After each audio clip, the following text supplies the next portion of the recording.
नमस्कार आपण माने म्यूचुअल फंड विषय तो निश्चय शुणिथिबे एटा एबे बहुत लोकप्रिय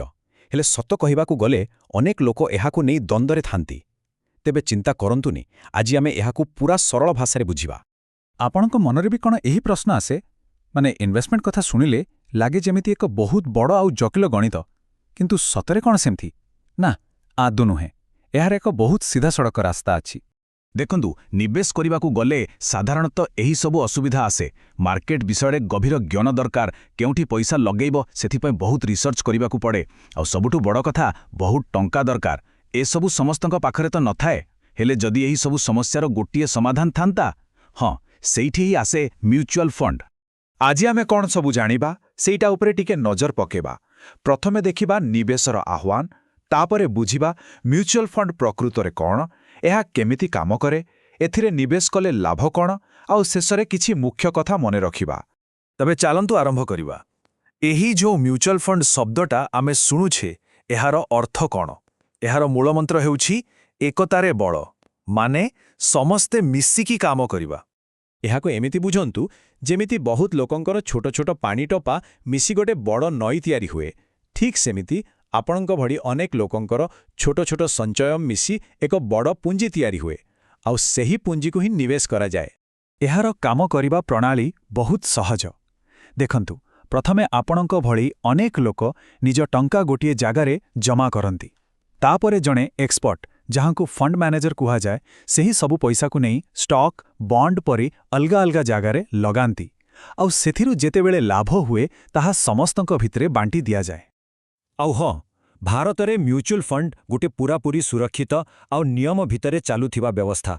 एहा भारतीय ट्रस्ट आईन अनुसारे काम करे आउ सबुठु बड़ कथा हैला सेबी माने securities and exchange board of India एहा उपरे कड़ा नजर रखि थाए तेणु निवेशकंक टंका सुरक्षित थाए।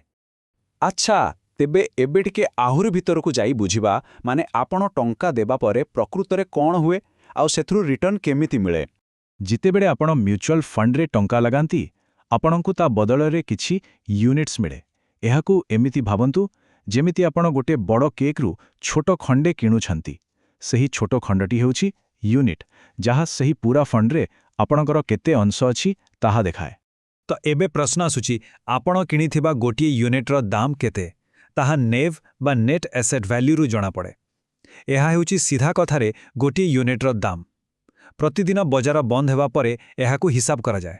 आपणक मोठ निवेशर मूल्य जानिबा पई आपणक पाखरे थिबा यूनिट संख्या को सही दिनरा एनएवी रे गुणी दियंतु।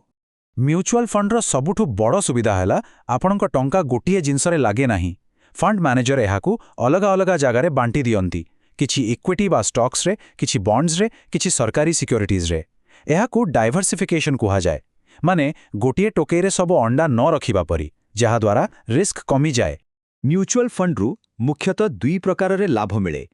प्रथमतः फंड जिउ कंपनीर स्टॉक रे पैसा लगेइछि सेमाने डिविडेंड देले सेथुरु आपणकू भाग मिले आ द्वितीय रे जदि आपण निज यूनिट को किनिबा दाम ठारू अधिका दाम रे बिक्री करंती तेबे सेही लाभ को पुंजीलत लाभ कुहा जाए। वर्तमान सुधा आमे जानिले म्यूचुअल फंड कौन और केमिति काम करे एबे आसीबा सबुठु जरूरी प्रश्न उपरकू एथिरे निवेश करिबा द्वारा फायदा कौन काहींकि एहा एते भल एइटा ही हेउछि म्यूचुअल फंड रो सबुठारे बड़ शक्ति बजार केतेबेले उपरकू जाउछि केतेबेले तळुकू आसुछि केउ स्टॉक किनिबा ठीक हेबो एही सब मुंड बेथा आपणकू करिबाकू पड़िबो नाही कारण एही काम करिबा पई जणे पेशादार फंड मैनेजर अछंती। तेबे एहा कहा पई सबुठु भल जो माने इन्वेस्ट करिबाकू चाहंती किंतु स्टॉक मार्केट विषय बेसी किछि जानि नाहंती किंबा जो माननको पाखरे एते सबु रिसर्च करिबाकू समय नाही आउ सबुठु भल कथा हेउछि जो माने अल्प टंकारू भी निवेश आरंभ करिबाकू चाहंती सेमाननको पई एहा एकदम ठीक एहाकू गोटे रेडीमेड निवेश टूलकिट बोली भाबी परिबे आपणकू विशेषज्ञंकर परामर्श मिलुछि आपणक टंका गोटिए जागारे न लागी अनेक जागारे लागुछि जहा रिस्क कम करुछि आउ आपण निज आर्थिक लक्ष्य जेमिति कि पिलांकर पाठ पढ़ा घर किनिबा किंबा रिटायरमेंट पई एहाकू व्यवहार करि परिबे किंतु गोटिए कथा मने रखिबा निहाती जरूरी आउ सेइटा हैला धैर्य। म्यूचुअल फंड कोनोसी जादूर बाड़ी नुहे बजारर छोट छोट उठापढ़ारे विचलित न होई अति कम रे 1.5 ରୁ 2 वर्ष समय देबा उचित जेते लंबा समय पाई निवेश करिवे सेते भल फल मिलिबार संभावना अधिक थाए। तेबे चालंतु ଶେଷରେ ଆଜିର ଆଲୋଚନାରୁ ଆମେ ଯାହା ଯାହା ଶିଖିଲେ ତାକୁ ଥରେ ସଂକ୍ଷେପରେ ଦେଖିନେବା। ତେବେ ମନେ ରଖିବା କଥା ହେଲା ମ୍ୟୁଚୁଆଲ ଫଣ୍ଡର ମୂଳ ଉଦ୍ଦେଶ୍ୟ ହେଲା ନିବେଶର ଜଟିଳ ଦୁନିଆ ଆଉ ସାଧାରଣ ଲୋକଙ୍କ ଭିତରେ ଗୋଟେ ପୋଲ୍ ତିଆରି କରିବା। ଏହା ନିବେଶକୁ କେବଳ କିଛି ଲୋକଙ୍କ ପାଇଁ ସୀମିତ ନ ରଖି ସମସ୍ତଙ୍କ ପାଇଁ ସହଜ ଆଉ ସୁଲଭ କରିଥାଏ। ତେବେ ଶେଷରେ ପ୍ରଶ୍ନ ଏହା ରହୁଛି, ନିଜର ଆର୍ଥିକ ଲକ୍ଷ୍ୟ ପୂରଣ କରିବା ପାଇଁ ଏକାଠି ମିଶି ଆଗକୁ ବଢ଼ିବାର ଏହି ରାସ୍ତା କ'ଣ ଆପଣଙ୍କ ପାଇଁ ଏକ ଉପଯୁକ୍ତ ବିକଳ୍ପ ହୋଇପାରେ? ଏହା ଉପରେ ନିଶ୍ଚୟ ବିଚାର କରନ୍ତୁ। ଧନ୍ୟବାଦ।